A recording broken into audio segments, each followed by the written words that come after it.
Hey everybody, I'm Zach. And I'm Jesse. And you're watching Tesla Time News. Episode 245. On Now You Know.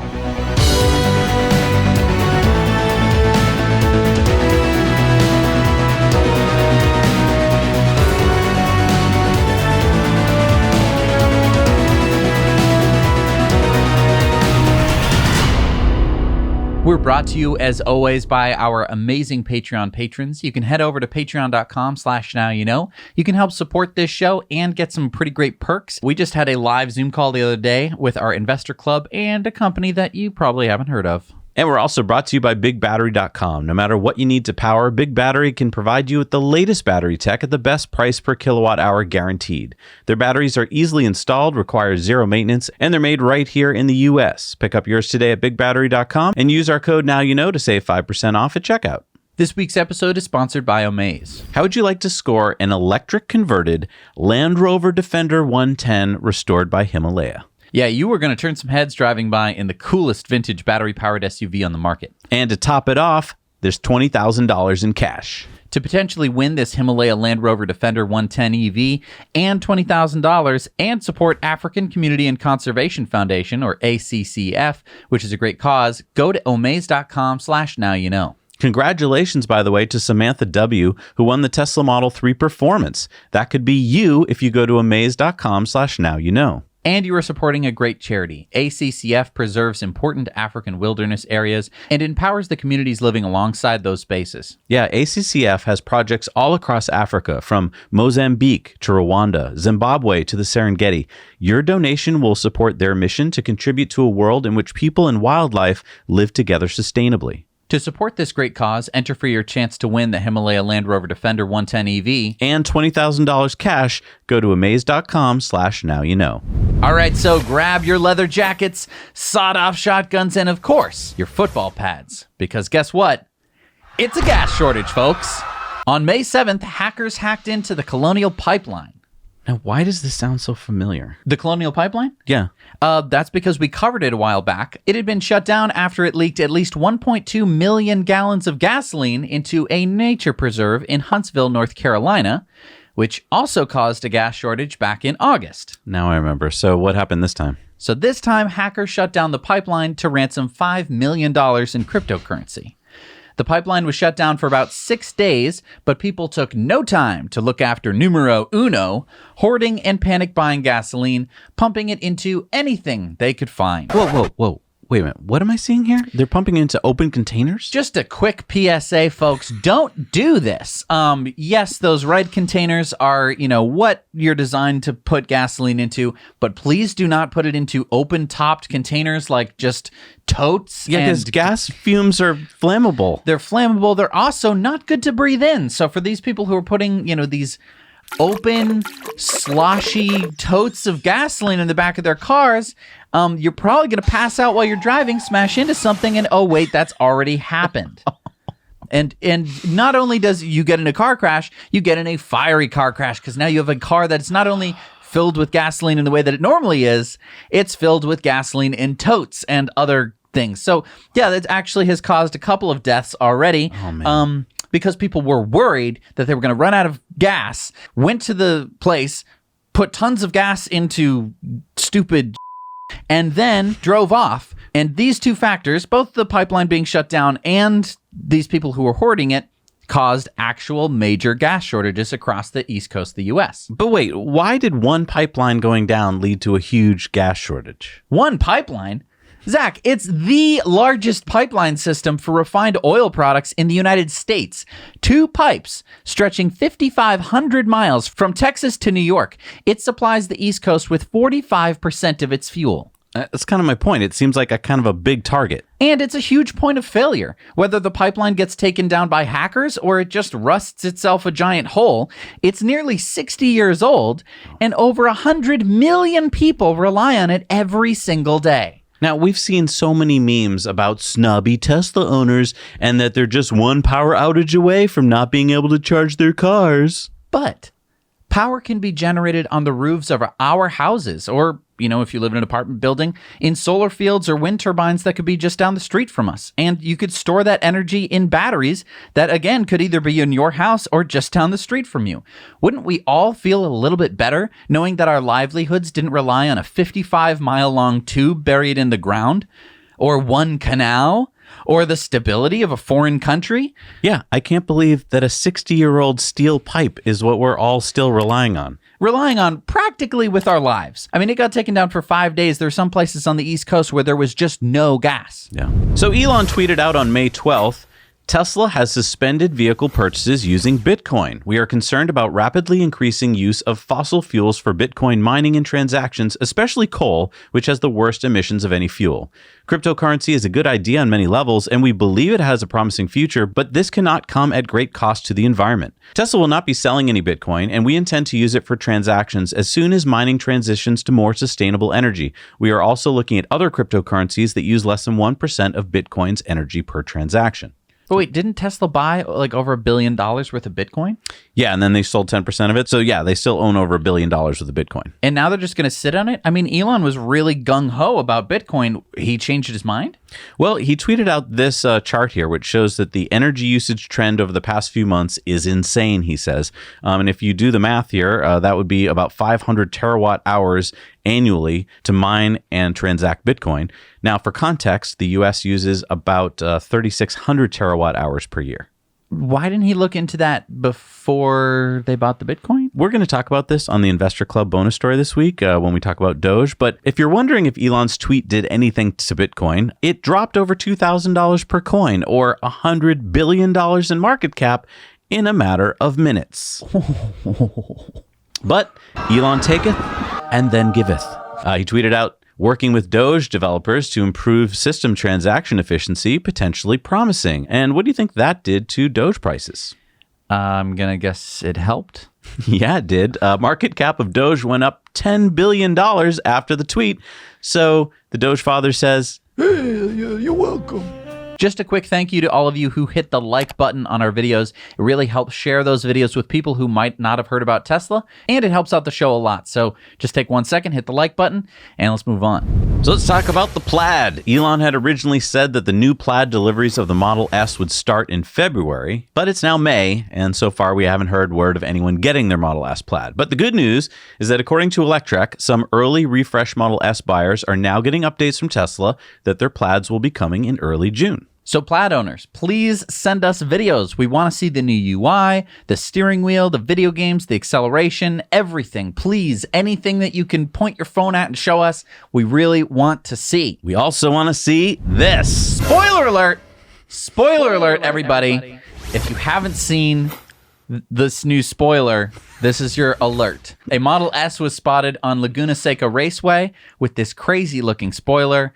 Okay, so a question, is this going to come with the Plaid Plus, or is this just like an aftermarket thing? Like, why are we seeing this? We don't know. We're pretty sure that this was Tesla testing it, so we don't think that anyone else, this wasn't like a third party. Okay. But yeah, the question is, will this be just standard for Plaid Plus? Because if you go on the website right now and you look at Plaid Plus, there is no spoiler like this.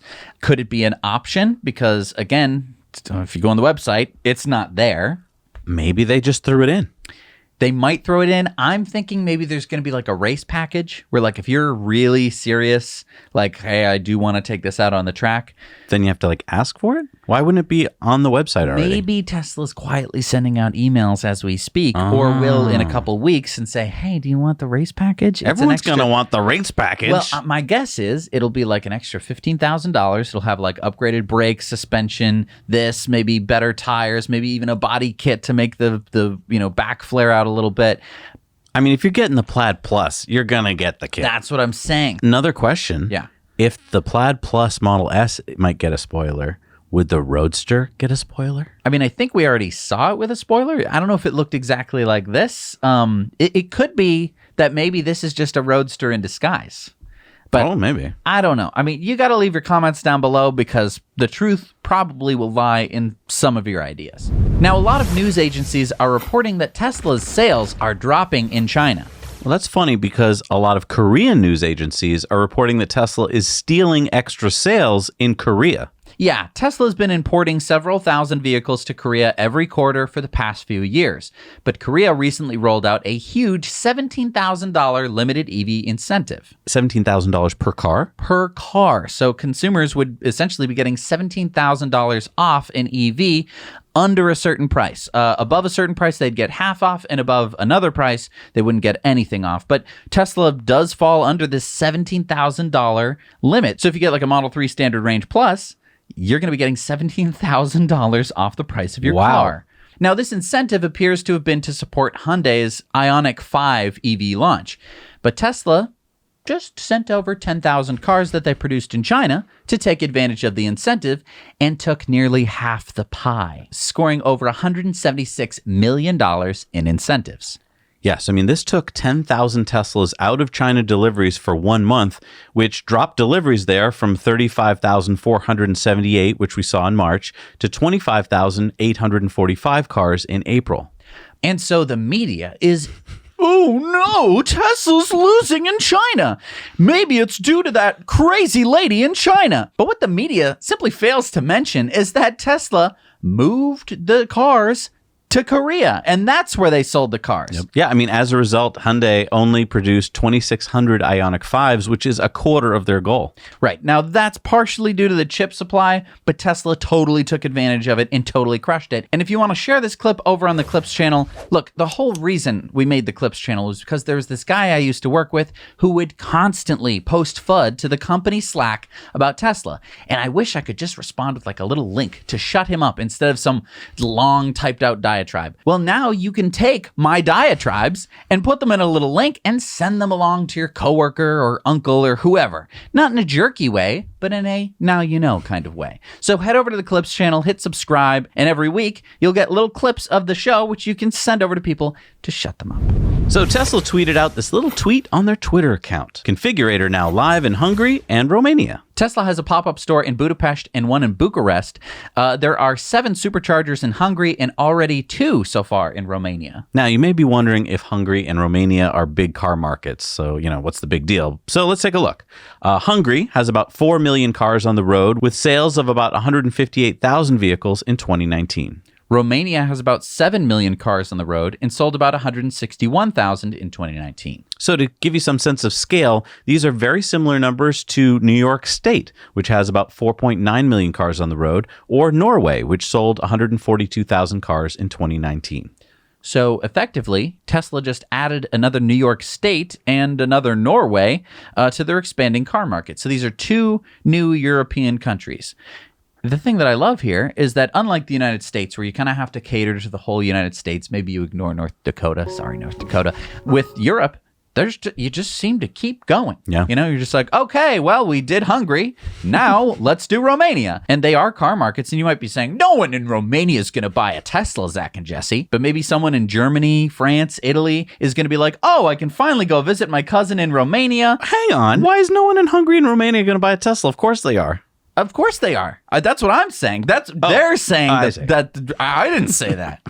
So Ford has announced the date for the unveiling of the electric F-150 Lightning pickup truck. All right, so when's it going to be unveiled? It'll be this Wednesday, May 19th at 9:30 p.m. Eastern Daylight Time. Nice.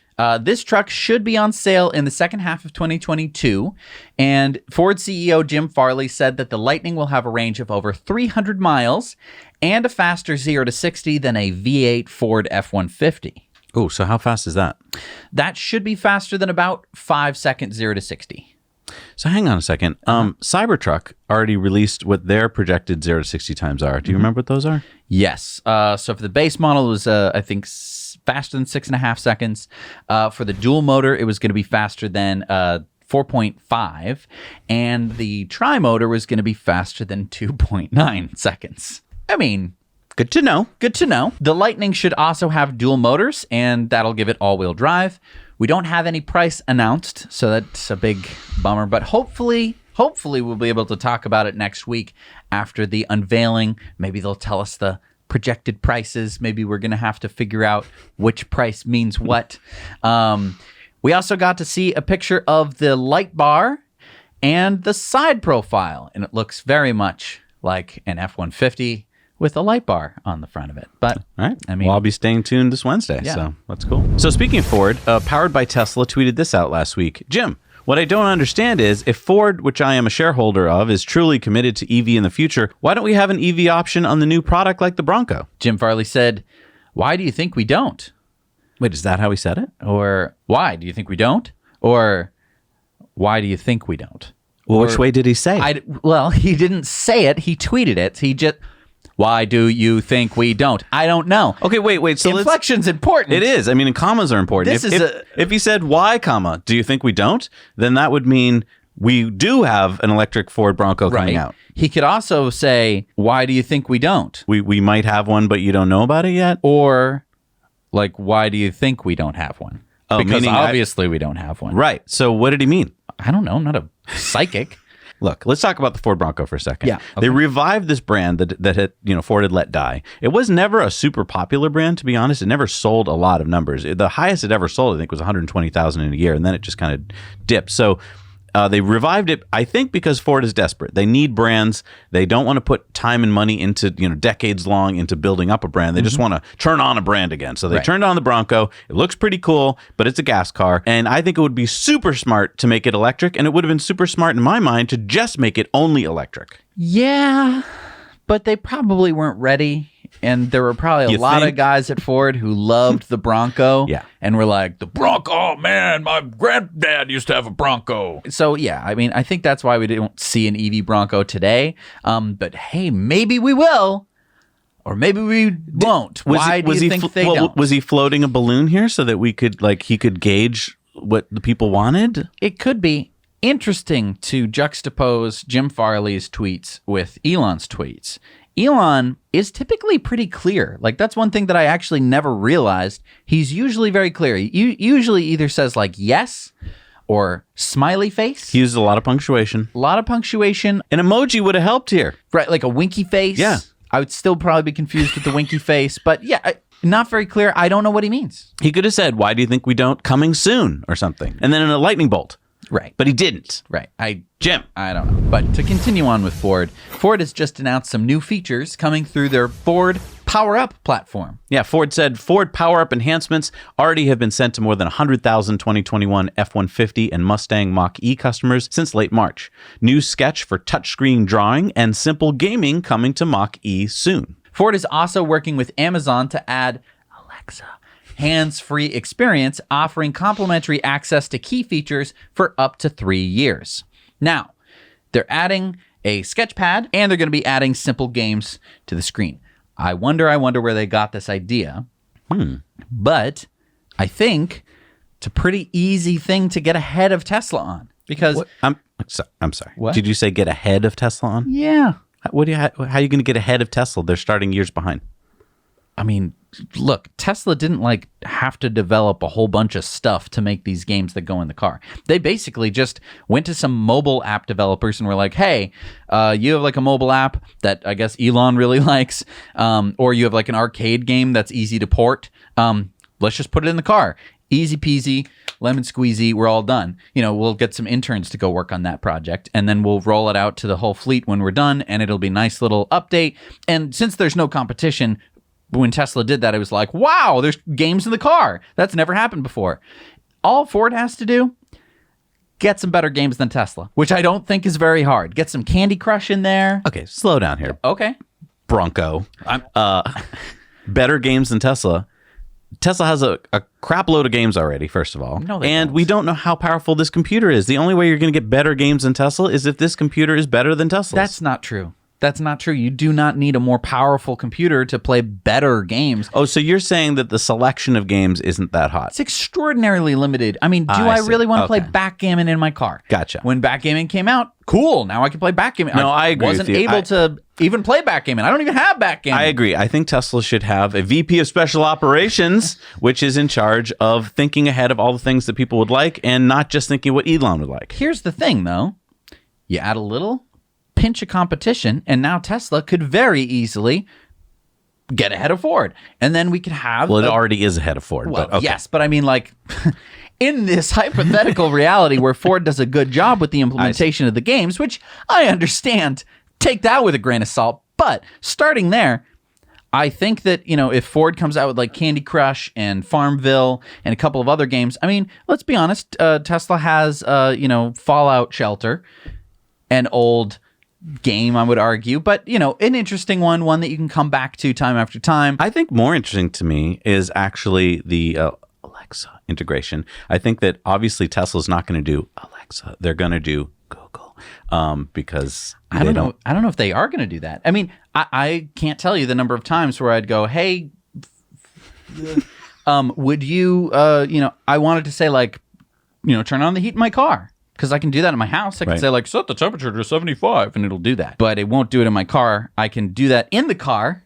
I can say, boop, set the temperature to, 69 degrees and it'll do that. But so I mean, I think some kind of integration would be smart for Tesla to go after, but it is a little tougher here because Amazon has that connection to Ford now because they both kind of invested in Rivian. Right. So currently in China, Tesla has CATL supply its LFP or lithium iron phosphate batteries. LFP batteries don't contain cobalt, and they use iron in the cathode instead of nickel, so they're a bit cheaper and less energy dense. Now, according to Reuters, it appears that Tesla is in talks with Chinese battery maker Eve Energy to become a second supplier of LFP batteries.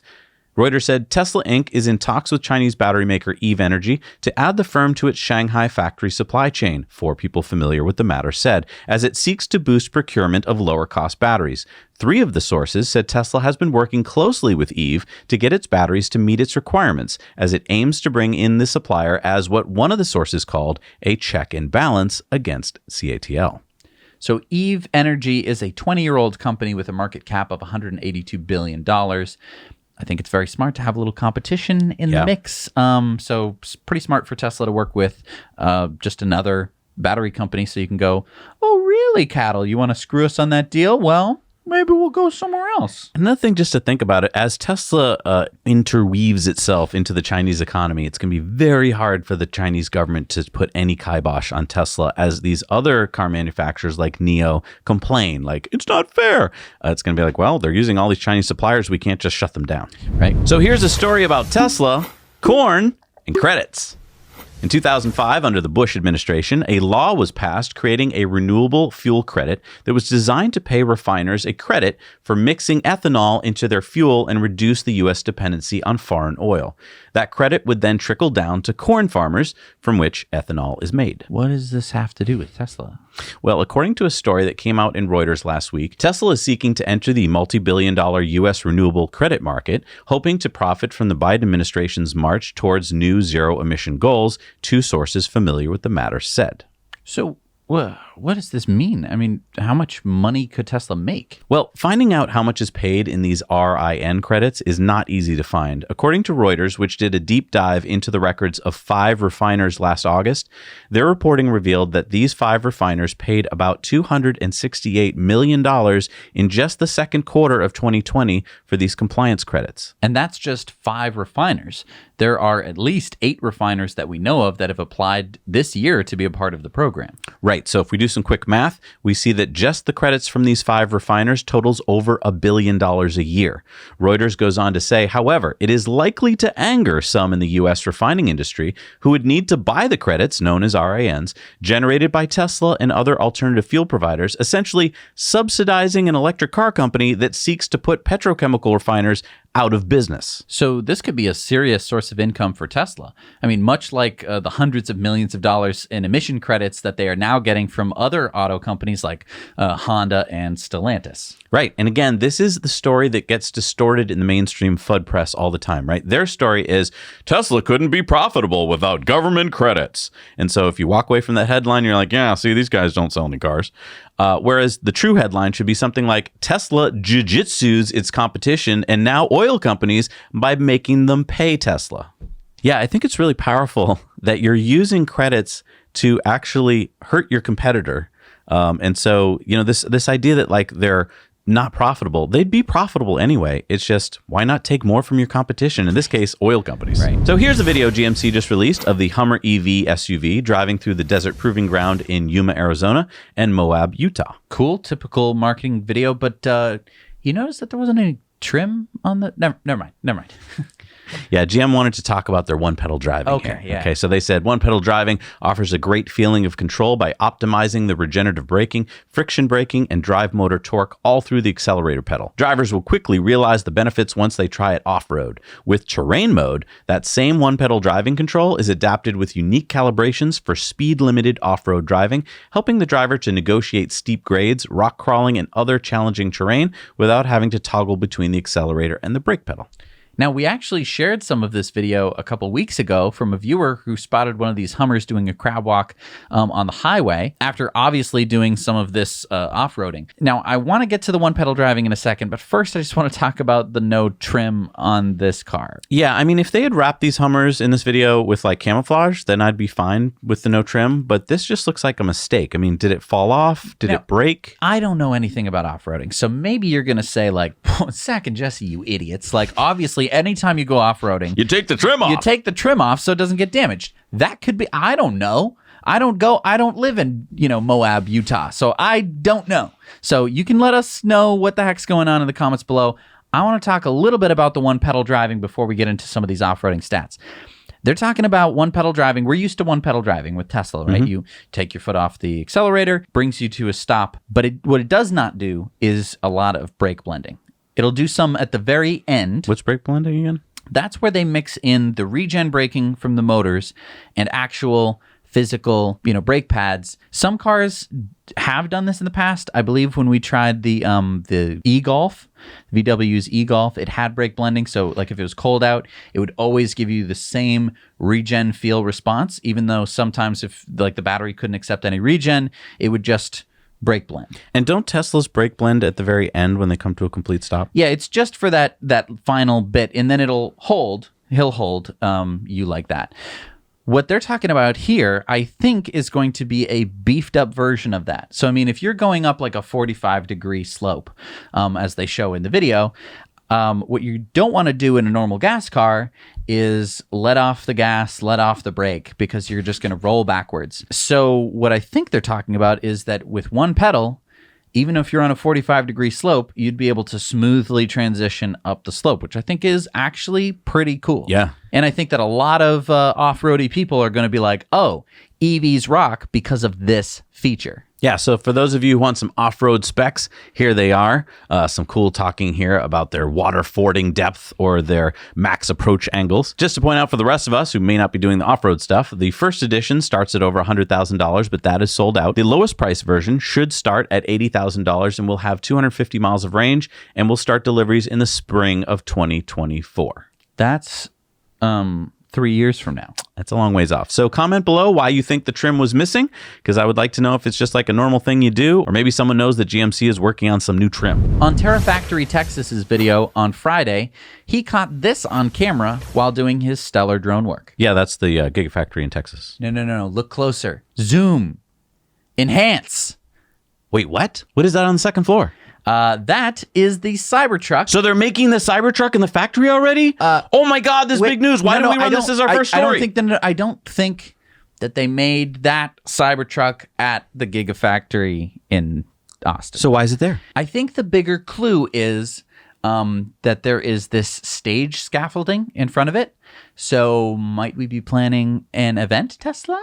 Oh wait, that's a stage. Looks like a stage to me. So maybe once they're done building the building, or maybe it'll happen next week for all we know. Tesla might do a little bit of an unveiling, a little bit of a release. Yeah, maybe this is going to be the event where he talks about the newly designed Cybertruck.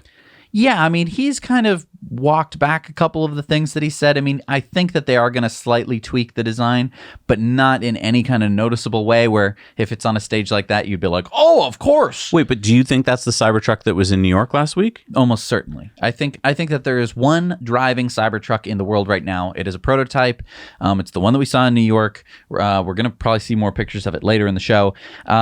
I think it's that one, and I think that they just moved it down to Texas again, and they're going to leave it in there until whenever, or maybe they needed it for planning. I think this is going to happen soon, because I don't think you'd want to leave the Cybertruck in the factory like this, because, I mean, like, that means every worker is going to want to walk by and take a picture with it.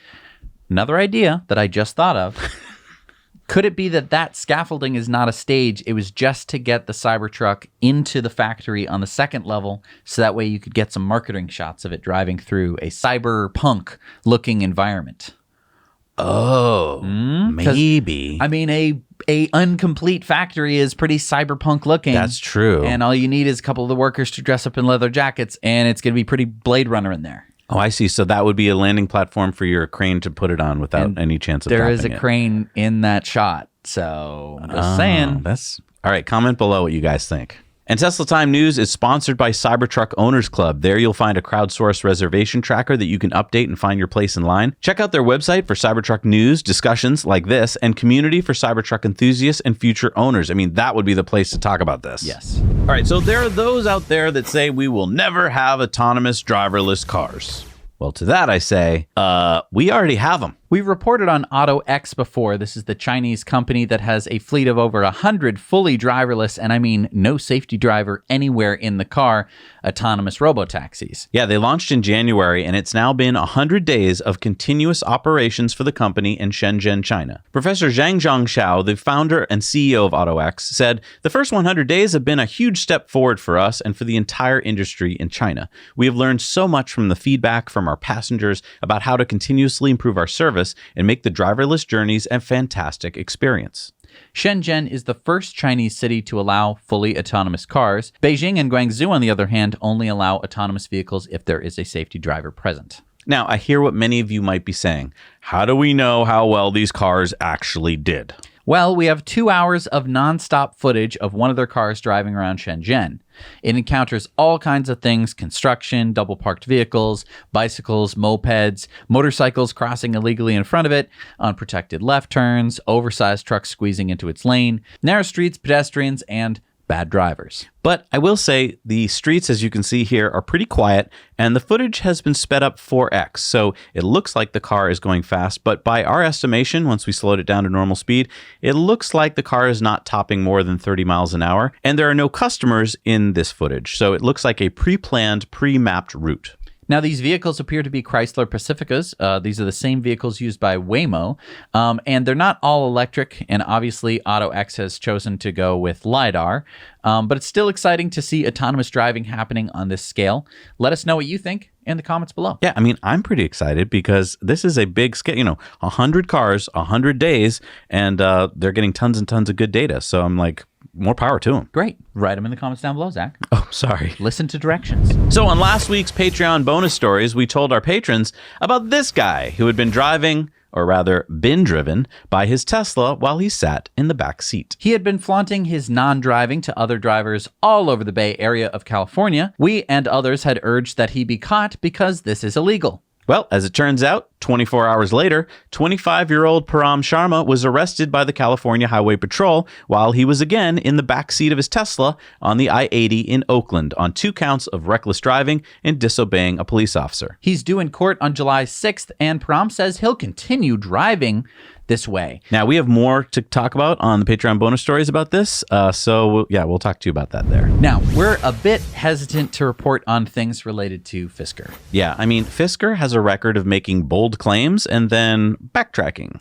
For instance, Fisker claimed that they had a solid-state battery breakthrough and would have cars with 500 miles of range and 1-minute charging back in 2017. So when Fisker announced a new partnership with Foxconn back in February, we hung back to see if it was real and to wait for more concrete details. Now Fisker and Foxconn have announced some more details about their partnership, codenamed Project PEAR, or Personal Electric Automotive Revolution. So it appears that the plan is to first release the Fisker Ocean SUV that we've talked about before on the show. That'll come out in Q4 of 2022 in Europe. Then this new vehicle, which no one has seen yet, but which they claim has achieved an exterior design freeze, will be unveiled at the LA Auto Show in November and will start production in Q4 of 2023. Yeah, they said that they'll be building this new model in the US first, even though they haven't picked the manufacturing location yet, which seems highly unlikely to me that they can reach that goal in such a short amount of time. But here's the interesting part. They say that Project PEAR will have a starting price of less than $30,000 before incentives. Yeah, a couple weird things here for me. Number one, why aren't they building this in China? That's where Foxconn's strength lies. I mean, I've got to believe that they can get manufacturing up and running in China way faster than they can here in the US. Number 2, Fisker has only delivered one production vehicle since he started in 2007, and he only made 2,500 of those. So again, I take everything that Henrik Fisker says with a big grain of salt. And then number 3, starting price under $30,000. That's amazing. I mean, we haven't seen the specs, so maybe it has no range or no power. But I mean, yeah, there are EVs that have prices under $30,000, but the specs usually are not, typical car category. It's usually like, oh, and it has a range of 60 miles, and you go, okay, that's usable in some circumstances, but not all circumstances. Yeah, my guess is that there'll be some starting model with a low price that doesn't have much in terms of specs. Doesn't ever come out. Or never comes out, right? And then, it'll move up from there. Right. Mercedes-Benz has unveiled a new concept vehicle last week, the EQT. Basically, Mercedes wants to get into the minivan market, it looks like. Now, it seems a little bit late to me. Weren't minivans big like 20 years ago, 30 years ago? But maybe minivans are becoming a thing in Europe. European viewers, please comment below and let us know. I mean, is this like a new thing? Anyway, Mercedes will be launching the 7-seat T-Class minivan as a gas vehicle first in 2022, and then hints at an electric or EQT version following later, but no timeline has been released. Also, no specs have been released other than these images and some sizes, including the length, width, and height. 2 interesting tidbits, though. There will be a sliding door on each side, so the kids can get in and they can access the middle row where there will be enough room for 3 car seats. So for obviously families who have a lot of kids. So yeah, we're just gonna have to wait on the details for the electric version. I mean, are they trying to make minivans like cool now by making it a Mercedes? You're like willing, because remember the what kind of killed the minivan for most people was like, I'm never driving a minivan. It was like a soccer mom car. Right. Are they trying to go for like, oh well, now it's cool? Well, keep in mind, in Europe, soccer is a lot more popular. So That's true. That could be their angle. All right, it's time for Going Green, sponsored by EcoWare. We now plant 10 trees for every order, thanks to our friends at the Eden Restoration Projects. And I'm wearing one of our new products. Oh, is that a V-neck? That is a V-neck. Yeah, thank you to our European viewers who finally let us know that, this typical American T-shirt style was not popular in Europe and that you much prefer V-necks. Hey. Whatever floats your boat. I don't know anything, so you got to tell us pretty much anything. I will say, for clipping on a lav mic, these are way better. Yeah. Fits right there. Anyway, we've got new designs uploaded every week. We carbon offset the manufacturing, the shipping, and the life cycle of your purchase. We plant 10 trees for every order. Then we help cap a well. So if you want to help the planet and help the show, head on over to EcoWare. So even though the U.S. currently has 156 offshore wind projects in the pipeline, it sadly only has 2 tiny offshore wind farms built and operating. So one here in Block Island and one here off the coast of Virginia. Wait, so that's it? That's all the offshore wind that we have in the U.S.? I mean, what's that blue area you had circled? Well, that's the good news. That's the Vineyard Wind Project, a joint venture of Spain's Iberdrola and Copenhagen Infrastructure Partners. They'll have 84 12-megawatt GE Heliade X turbines and will generate 800 megawatts of energy. For those of you who are like, I don't know what that means, that's enough to power 400,000 homes. But we've been hearing about this Vineyard Wind Project for years. Hasn't it been blocked? Yeah, the last administration did block it, and that's why it was delayed for years. But the Biden administration just announced last week that it has received the green light and should be built and producing by 2024. The Secretary of Commerce, Gina Raimondo, announced that the U.S.'s goal is to have 30 gigawatts of offshore wind by 2030. Okay, but I need some perspective. I mean, 30 gigawatts sounds like a lot. I mean, I think I can go back in time with that much power. But is it a lot of power? Well, let's look at what's been built globally so far. As of data from the end of 2020, there was 35.3 gigawatts of total worldwide offshore wind capacity built. And as you can see from this chart, it's going up fast. The number one country is the UK with 29% of the world's offshore wind, so a little over 10 gigawatts. So to answer your question, yes, 30 gigawatts is a lot. If we can get 30 gigawatts of generation up and running by 2030, that would not be a bad goal at all. And I mean, looking at this map of annual global offshore wind speeds, where red is heavy wind speeds and blue is light winds, I mean, the U.S. has what looks like a fantastic amount of windy shoreline. Yeah, according to NREL, the U.S. has more than 2,000 gigawatts of offshore wind capacity. That's enough to generate 7,200 terawatt hours per year. That's about twice what the U.S. used in 2020. Wait. So what you could do, you could put offshore wind along just the coasts, and they're way offshore too, right? Yeah, it's you not don't see them. It's not on the beach, right? Nope. We're talking you don't even see them. You look out from the beach, and most times you don't see them. And then you could take every single power plant, the Hoover Dam, every coal-burning peaker plant, solar power on every roof. You could throw it away. Throw it all away. As long as you had some batteries, you're good to go. And you'd be able to power the entire U.S. Actually, 2 U.S.s. 2 U.S.s. Okay. Yeah. All right, our buddy Eli is here again with the Starman report.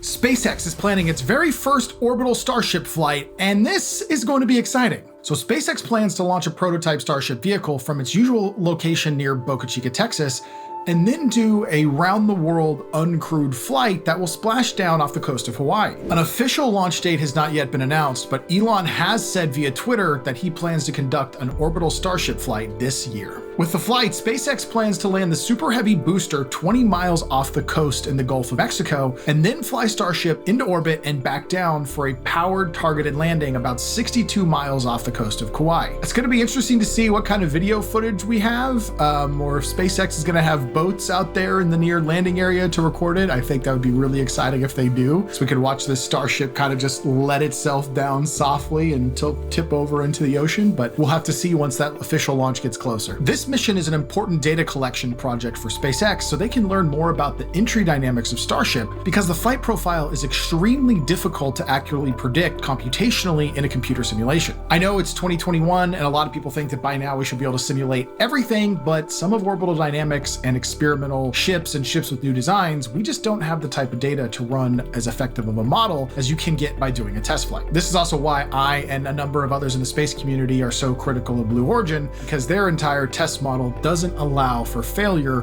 which means it takes you a lot longer to make the same level of development and innovation as somebody who's willing to let a rocket explode just to find out what the data is going to say. We also have some news coming from the Red Planet, as China just successfully landed its first rover on Mars, becoming only the second nation in history to accomplish this task. After circling the Red Planet for more than 3 months, the Tianwen-1 lander with a rover attached separated from the orbiter and began its plunge towards the surface. After surviving the 7-minute atmospheric entry challenge, it was confirmed on Twitter that the landing was successful. There was some consternation in the space community about how the release was handled, because the Chinese National Space Administration has not yet officially confirmed the success of the landing, but it was announced on social media by a state-run China Global Television Network that the landing was a success. The world is watching to see more details as they're released, but it's exciting to see a new resident join the surface of Mars. Thank you so much for watching this segment of the Starman Report, and back to you, Zach and Jesse. Thank you so much, Eli. Please check out Eli's channel, The Starman Report, for great space news, and you can get his really cool Starman suit and the Adventures of Starman graphic novels at starmangifts.com. All right, it's time for Into the Future. So Subaru has just announced the Subaru Solterra SUV, an all-electric SUV that will go on sale in 2022 in the US. The term Solterra... Wait, hang on. This segment is called Into the Future. It's supposed to be about futuristic technologies. Well, for Subaru, who has never had a BEV before, this is futuristic. So Subaru says the name Solterra was created using the Latin words for sun and earth to represent Subaru's commitment to deliver traditional SUV capabilities in an environmentally responsible package. So you're telling me that Subaru has developed their own drivetrain and battery systems, and they'll have a car ready by 2022? That's not long. No. Subaru has partnered with Toyota in a joint venture to develop a dedicated all-electric platform named the eSubaru Global Platform, or the SGOOP. eSGOOP. They say the joint venture combines Subaru's expertise in all-wheel drive technology with Toyota's vehicle electrification technology, which, I'm sorry, I know it takes a lot of work to make a gas car have 4-wheel drive, slip differentials and all that kind of stuff. But you don't need that for electric. well, none of that technology applies when you're going to electric because, I mean, it's a whole new, you have to think from a whole new way. So like, what is Subaru bringing to the table? I think they're bringing nothing to the table. I think no. They're bringing their brand to the table. Okay, their brand. Everyone loves Subaru, whatever the heck their slogan is. And lots of people swear by Subarus and they drive them. And well, but as to your point about the 2022, that's when they say it will go on sale. oh, I see. So it'll probably go on sale like December 2022. And then they won't actually start deliveries until mid 2023. Right. That's my guess. Which is pretty pathetic considering that you're already taking another company's powertrain technology. But hey, Subaru, I mean, this is big news. Subaru's actually going electric. I mean, this is big news for Vermont because Subaru is like the most popular car in Vermont. And now you could finally like drive an electric Subaru, which I just think is so much more on brand for Vermont. Right. At least for like Burlington, Vermont. I know. All right, it's time for Sunspots. So our buddy Kevin in Colorado sent us this story. It's about two of our favorite things, solar and Legos. This 375-piece Lego solar farm has pollinator-friendly ground cover, honeybee hives, grazing sheep, inverter control box, and engineer site manager grazer. So if 10,000 people with a free Lego Ideas account vote for this idea, then Lego will consider making it in a real-world kit. You can go to this link down below. We'll put it. And it's already received 2,000 votes, so we just need another 8,000. Let's do this. It took me like 30 seconds to sign up for this. I voted for it. And then if Lego starts having this in their stores, maybe kids and people will start thinking about like, whoa, let's do agrivoltaics playing. Yeah, I totally love this idea. It's a very cute little set. And I mean, this is what I like about Lego. They've kind of democratized Lego. So yeah, I mean, if you take a look at the view number of the video, if you do this, we can do it. And it didn't take long to set up. You don't have to like verify with your phone number and all that. It really was easy. It was free and easy to do. And don't forget, we did this once before with the SpaceX kit. Right. And that worked too. So wow. Let's just do it. And if you want to put real solar panels on your real house, you can head over to Energy Pal. These are the guys who know everything about solar on houses, and they will help answer your questions for free. All you have to do is click the link down below and let them know that Zach and Jesse sent you. I wonder if they'd also help you with your Lego kit too. If you'd be like, do I use a 4-piece or an 8-piece here? I've talked with Lincoln. I feel like he's that kind of guy, you know? All right, it's time for video contributor stories. We got 2 this week, Jesse. Yes, awesome. Our first one is a video from our friends at Tesla Owners Club Arkansas about 6 new level 2 chargers that TOCA member Chris Flores got installed in Lone Oak, Arkansas.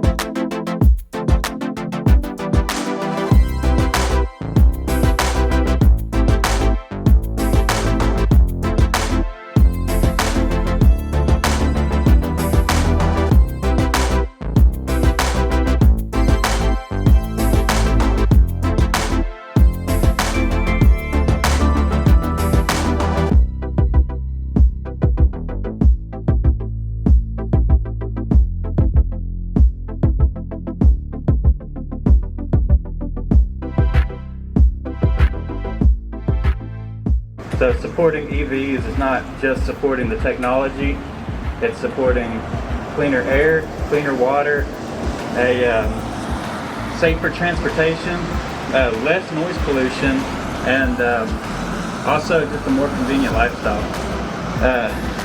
So I and many of the other people here want to see our local and state governments start taking the initiative and start passing pro-EV legislation here in Arkansas. He is actually right now, he's like a little kid in a toy store. I get to drive this Tesla back here with him, and he's pushing all the bells and whistles, but right now he's actually really seeing his vision play out in front of him, and that's really cool. And he is literally the poster child of what you can do as a citizen if you get informed and you get engaged and you do the work.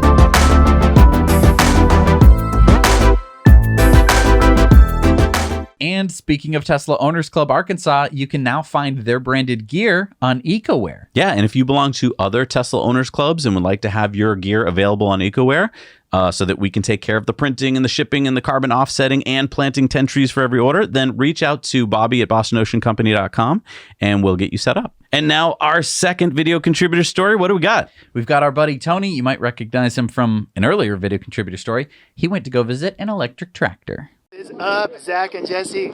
Big hello from down south. We're at this beautiful Peak family farm, beautiful ranch, and we're doing a Monarch tractor demo. And we're talking about how we can make hemp production renewable and sustainable, regenerative. Yeah. With Monarch tractor. So getting rid of fossil fuel farming and going right into the, maybe into the grid, but maybe over to renewable farming. So agrivoltaics, baby. Yeah, totally sun-powered farming. Yeah. Awesome. Yep. Had a really good time at the demo, really impressed with the technology, really excited for the future. And you learned about Monarch Tractor through their show, through Zach and Jesse's show. Through Zach and Jesse's show. Now you know. Well, I guess that's it. Now you know. Now you know. Wait, so that was the chief farming officer of Monarch Tractor with our friend Tony. And thank you, Tony, for going to actually visit the track. Because, I mean, it's COVID. We couldn't go out to California and visit and see if the tractor actually worked. Tony couldn't show us any footage of the tractor itself, but he said that it was actually driving around autonomously. Yeah, and if you don't know what we're talking about, go check out, we'll put the link up here of our interview with Monarch Tractor so you can check that out. It's an electric tractor. All right, it's time for the Patreon bonus stories. We're going to be talking about all sorts of cool things, including the guy that we said should be arrested, and then I guess we got him arrested.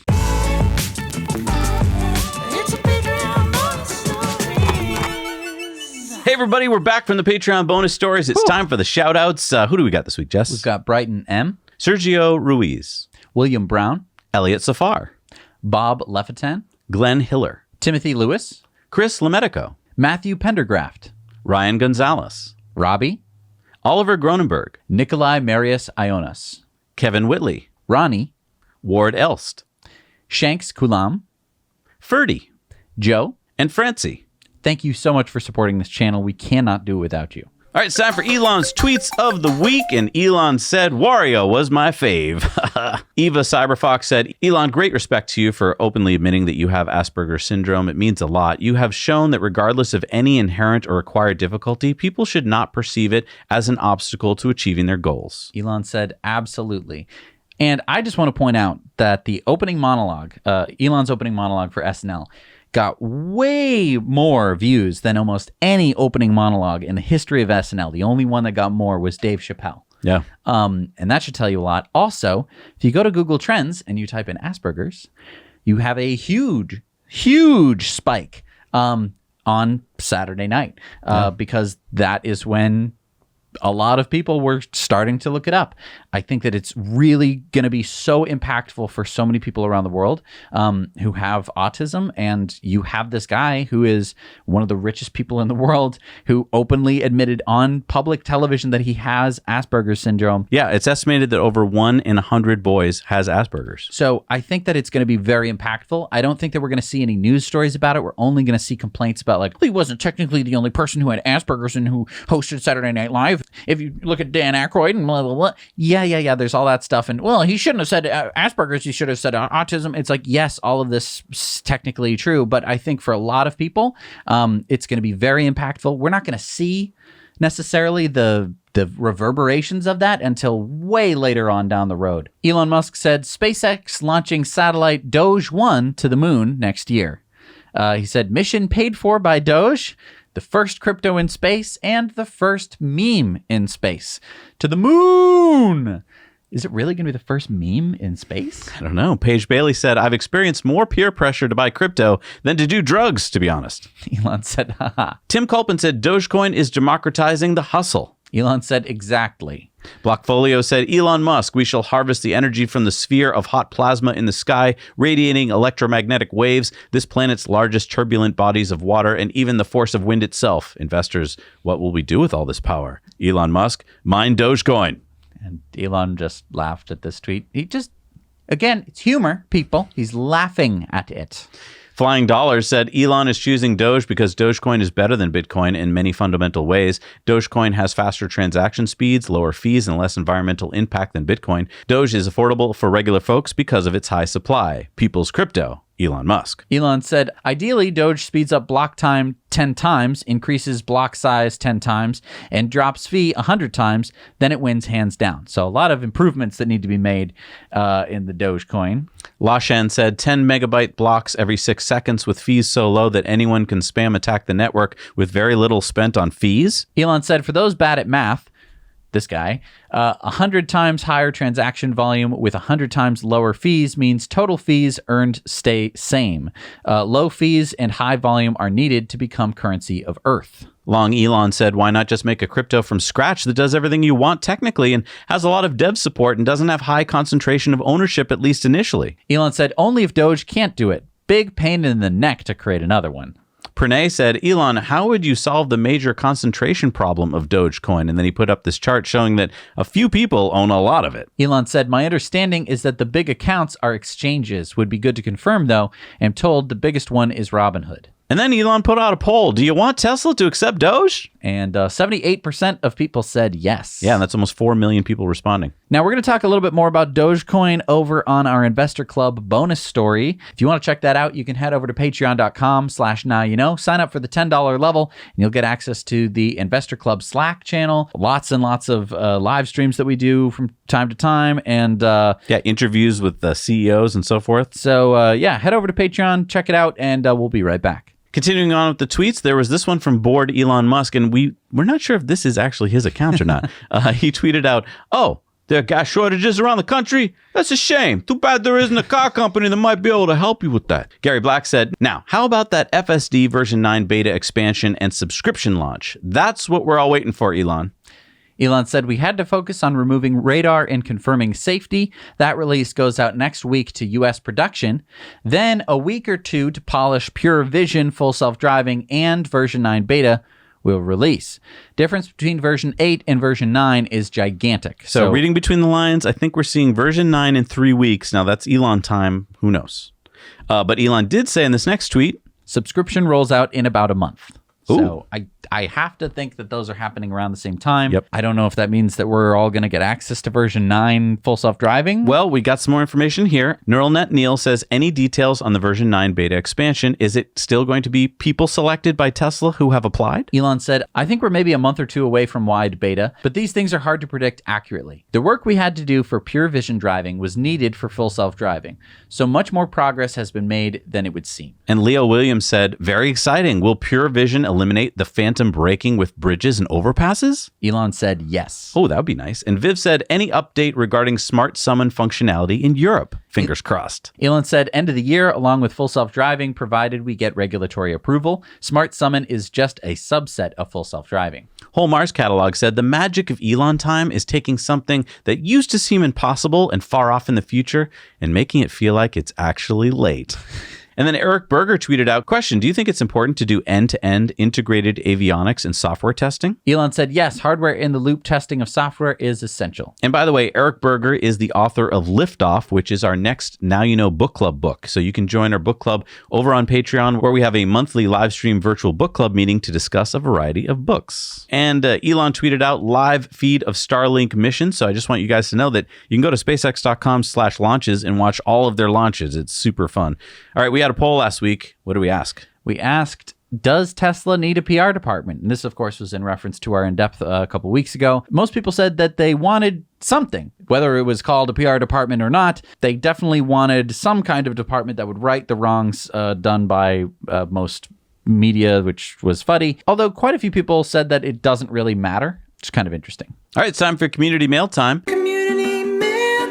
And Electric Investor wrote to us and said, Tesla is a sleeping giant, make no mistake. And yes, a long list of profoundly important people had Asperger's. And Alexander got some great photos of the Cybertruck in the meatpacking district of New York City last week, including this photo of the side view camera hidden in the wheel skirt and this camera here hidden under the front bumper. Never saw those before. And our buddy Daniel also got some great pictures of the Cybertruck. I really like this one. Looks really cool. So nice to have the public be able to see the Cybertruck. I think it's going to sell itself. So does the VW ID3 make the best student driver car? Well, maybe not. You see, it's got so much torque that if your student hits the accelerator instead of the brake, well, this could happen. Luckily, nobody was hurt last week when a student in Utrecht, Netherlands was learning to drive. They were cornering and hit the accelerator pedal instead of the brake pedal and ended up on top of this parked convertible. Thank you to Michael who sent us this story. Michael says they now have EV schools in the Netherlands and has seen 2 ID3s being used for these schools in his neighborhood. Now, I would argue that you could get in there with the firmware, have student driver mode. That'd be great. And then, I slammed on the accelerator. It should go like, just put the car in park and say, "Hi there. Looks like you just slammed on the accelerator pedal instead of the brake. Here's a little simulation to show what would have happened." We got this message from our friends at Tesla Owners Club San Joaquin Valley. They said they made a little Tesla fan's birthday ludicrous. So when Tesla Owners Club SJV President Joe received a last-minute inquiry from the aunt of little Annabelle, wondering if it would be possible for a couple Teslas to drive by for her birthday party because she's a huge fan, he put out the call to their members and they answered back. With only 3 days' notice, they had 15 cars from all over the valley, from Fairfield to Fresno. The family and the Tesla Owners Club members had smiles from ear to ear. Engaging with the community and inspiring a sustainable future is what Tesla owner clubs are all about. How awesome is that? That's so nice. And one of our viewers made an egg in a hole with that cookie cutter that we were talking about from our friends at Mokup. Oh, right. These are the cookie cutters that you can make those cool Tesla car cookies with. Yeah. And you don't just have to make cookies, apparently. Also, if you don't now know I'm hungry. If you don't know what I'm talking about, egg in a hole, magic one-eyed sandwich, egg in a basket. Put down in the comments below what you call it. It's like where you just take a slice of bread and you put a hole in it and you put the egg in the hole. So what are we going to call it now if it's not egg in a hole? Is it like Tesla in a tea, egg in a tea? No, we could still call it egg in a Tesla. Everyone calls it something different. That's the point. I know, but can't we have a new name because of the tea? Sure. Put your comments down below, whatever you think. Anyway, you can get these cookie cutters or egg in a hole cutters for yourself. We'll put the link down below. Really cool. Our friend Allie was just visiting the Las Vegas Convention Center and got this footage of Model Ys going into the tunnel. And I think we have a breaking story here. If you look very carefully at the driver of the white Model Y, you see that they're not using their hands. So I think that we might have the first footage of the cars driving autonomously in the Las Vegas Loop. Yeah, Allie says that the Boring Company has about 80 Model Ys and should be opening to the public in July. Thank you, Allie. So if anyone's going to Las Vegas in July, you know what you have to do. Remember to shoot it in landscape. All right, it's time for Supercharger reviews. These are sponsored by our friends at Evannex, the Tesla community's accessory store. If you're looking for awesome accessories for your Tesla, check out Evannex and use our discount code NowYouKnow to save $10 on purchases over $100.